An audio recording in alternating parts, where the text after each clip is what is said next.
Bon, comme vous pouvez le voir, je ne suis pas en train de préparer une valise avec des vêtements d'été. Donc cette année, on ne part pas au soleil. Comme je vous l'ai dit dans une précédente vidéo, on n'a pas encore le visa, notre nouveau visa pour le Canada, donc ce qui veut dire qu'on ne peut pas sortir du pays. Alors on s'est dit, quitte à être bloqué au Canada, pourquoi ne pas y aller à fond et aller affronter encore plus le froid, aller encore plus au nord et surtout essayer d'aller voir les aurores boréales. On part dans moins de 48 heures, j'ai trop hâte. On a encore demain toute la journée où on travaille et on part dans la nuit de demain soir. Il est actuellement 2h du matin et on va se préparer pour aller à l'aéroport.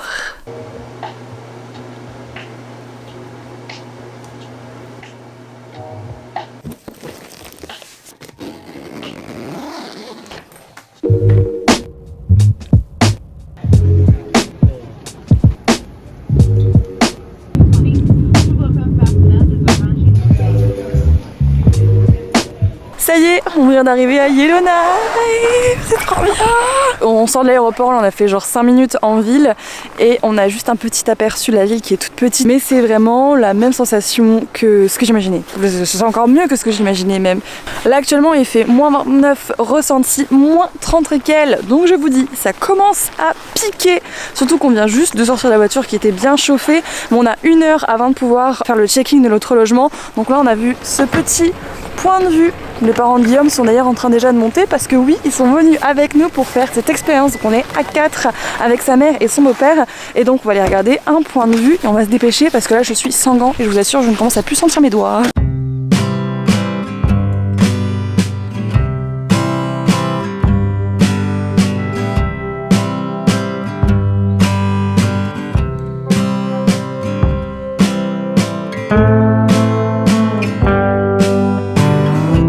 Ça y est, là on vient d'arriver au logement. Je peux donc vous montrer, je vous ai pas montré la réaction en direct parce qu'on a eu peut-être quelques petits cafouillages pour entrer, comprendre comment ça fonctionne, etc.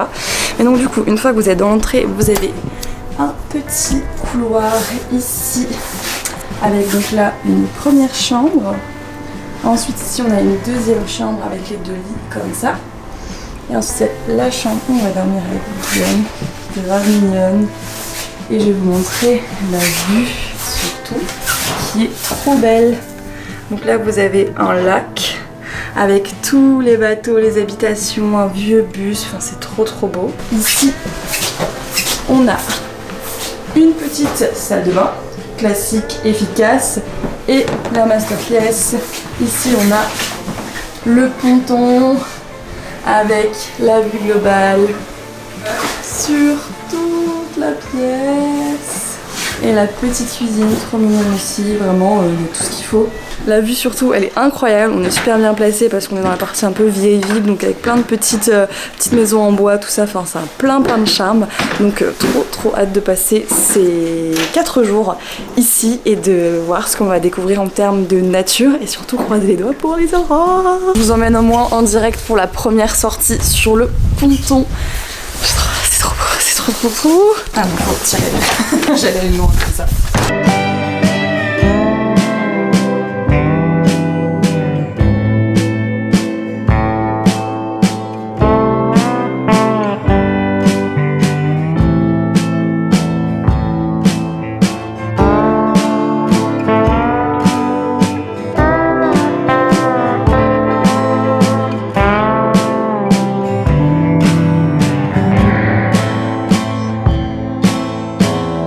Il est actuellement 19h30 et on vient juste de rentrer du repas. C'était tellement bon, genre vraiment délicieux. En gros on est allé dans un petit restaurant juste à côté et en fait c'est du poisson qui a vraiment été pêché du jour dans un lac à côté qu'ils font sur place, donc c'est genre fish and chip. On a dû choisir en fait ce qu'on voulait, donc si tu voulais vraiment une grosse panure, si tu voulais que ce soit panne à la poêle ou alors sans panure, et franchement enfin c'était trop bon. Les frites étaient maison aussi et la vibe du lieu était trop cool, genre c'était tout petit, cosy, il y avait plein d'écritures et de cartes d'affaires ou alors de petits souvenirs que les gens ont laissé, l'argent, des petits mots, enfin des signatures, franchement il y en avait de partout. On a 2 heures de décalage horaire avec Montréal, donc là à Montréal il est genre 21h30. Donc j'avoue que là la fatigue se fait quand même ressentir du voyage. Donc je vais essayer de me reposer un petit peu et Guillaume va mettre une alerte sur son téléphone. On a regardé en fin d'après-midi, il commençait à y avoir des aurores boréales vers Groenland si je me trompe pas. Et on voit que là,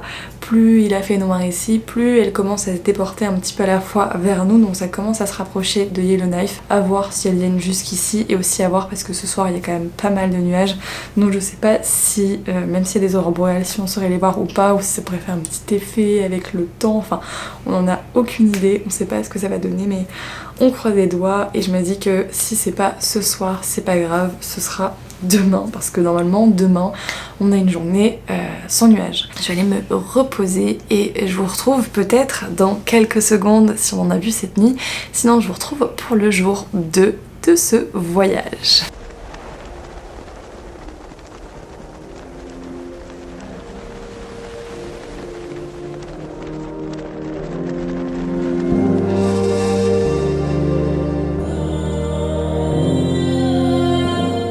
Là, il est environ 9h, on vient de se réveiller, je suis en train de m'équiper et le soleil commence à se lever parce qu'ici le soleil se lève plus tard, il se lève aux environs de 9h30, même 9h40. Programme du jour, aujourd'hui on va déjà commencer par prendre un petit déjeuner en centre-ville et ensuite on va aller prendre la route, on a à peu près 1 heure de route à faire, 1h20 pour aller jusqu'à Béchoko. En fait on va essayer de remonter le plus possible au nord en voiture.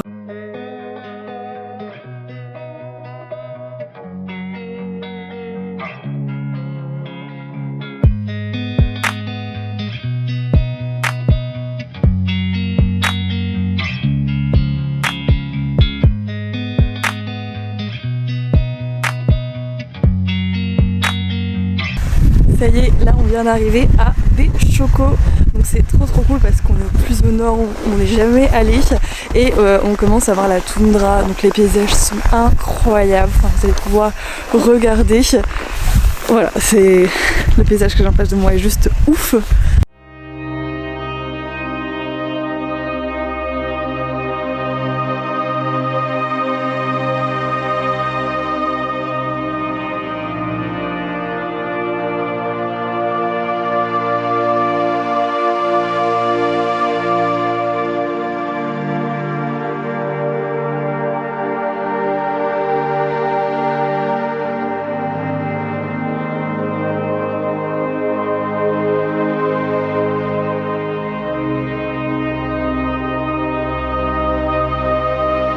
Donc là actuellement on est sur un lac gelé, c'est tellement gelé au point où en fait ils en font des routes pour les voitures.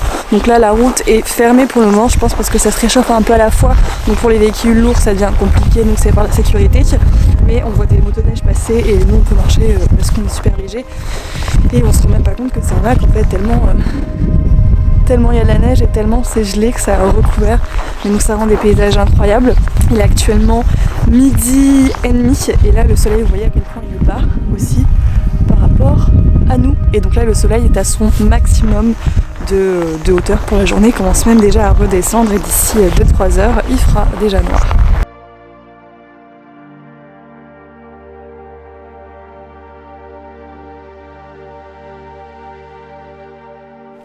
Bilan jour numéro 2. Donc là il est actuellement 19h02. Ce soir on a été manger au même endroit qu'hier parce qu'on avait repéré un autre resto qui est fermé. On a du mal à comprendre ce qui se passe parce qu'il l'annonce nulle part, donc on sait pas trop, on verra s'il termine par ouvrir ou pas. Là on est en pleine attente pour les aurores boréales. Pour essayer de voir des aurores boréales, on a 2 éléments qui nous permettent de nous aider pour savoir un petit peu où on en est. Donc l'application est assez bien foutue parce que du coup vous avez une carte avec l'emplacement où vous êtes et vous avez la probabilité d'aurore, un pourcentage en fait qui va vous indiquer si on aurait plus de ou moins de chances de pouvoir en voir.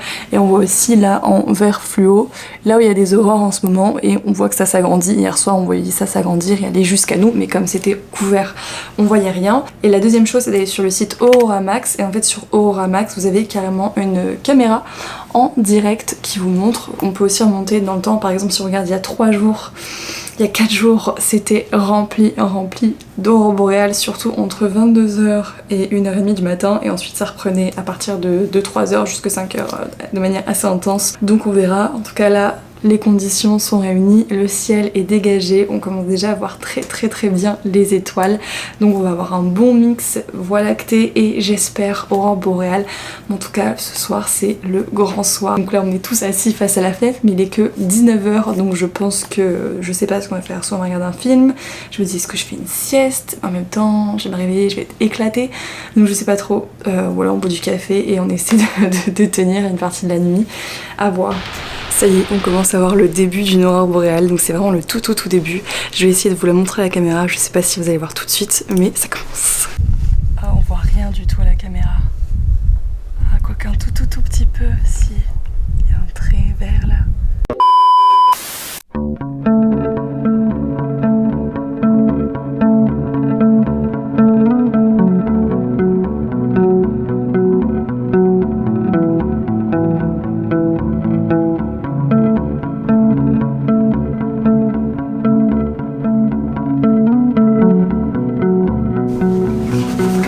On est le lendemain soir après avoir vu les aurores boréales. Petit débrief, donc c'est le moment. Je suis trop contente, mais trop contente qu'on n'ait plus en voir parce que à nouveau ce soir le ciel est couvert. Je crois que demain soir le ciel sera couvert, donc sur les 4 jours on aura eu une nuit où on a eu un créneau pour les voir. On est déjà super heureux d'avoir pu en voir au moins une fois. Hier ça a commencé, il était minuit passé je crois. Ce qui est super bizarre et ce qui m'a vraiment surpris quand on les a vus, c'est qu'en fait généralement sur les photos on voit que le vert est fluorescent mais d'un fluo intense. Et en fait quand on les a vus en vrai, c'est beaucoup moins intense, c'est beaucoup moins vert. Par contre, quand on avait notre téléphone et qu'on filmait, ou même juste le téléphone avant même d'appuyer sur filmer, via la caméra, ça ressortait vert fluo, sans qu'on fasse quoi que ce soit, il n'y a pas de retouche, pas de...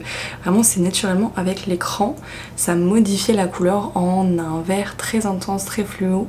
Attention, je dis pas c'était magnifique, mais je dis juste que ça m'a surprise de voir cette différence entre l'élément caméra et la réalité. Donc je ne sais pas si c'est parce que des fois ça peut être plus intense que d'autres fois, plus vert que d'autres fois et que celle qu'on a vue est un peu moins verte, ou si c'est juste en fait comme ça tout le temps et que on s'attend à avoir du vert fluo à cause justement des images, des caméras, des photos, tout ça. On a eu la chance aussi de voir les aurores avec du violet qui se formait et c'est juste magnifique de voir les nuances de couleurs, la manière dont elles bougent. Des fois ça va être d'un coup rapide avec une intensité qui augmente d'un coup en termes de couleurs et ensuite ça redescend. Je trouvais qu'au niveau de texture ça faisait un peu comme si vous aviez un aimant face à un autre aimant que vous retournez. Vous savez quand vous appuyez du coup ça fait fuir l'autre.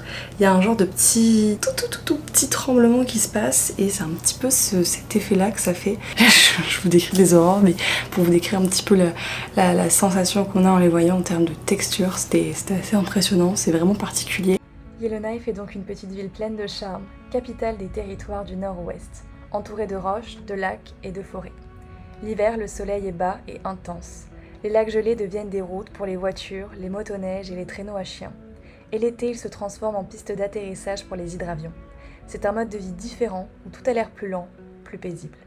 On part pour une autre destination mais qui sera donc sur une autre vidéo. En tout cas j'espère que cette vidéo vous a plu et que j'ai réussi à vous partager au maximum les instants présents de ce voyage et l'ambiance qu'on peut avoir à Yellowknife. Je vous dis à très bientôt pour une prochaine vidéo. Bye!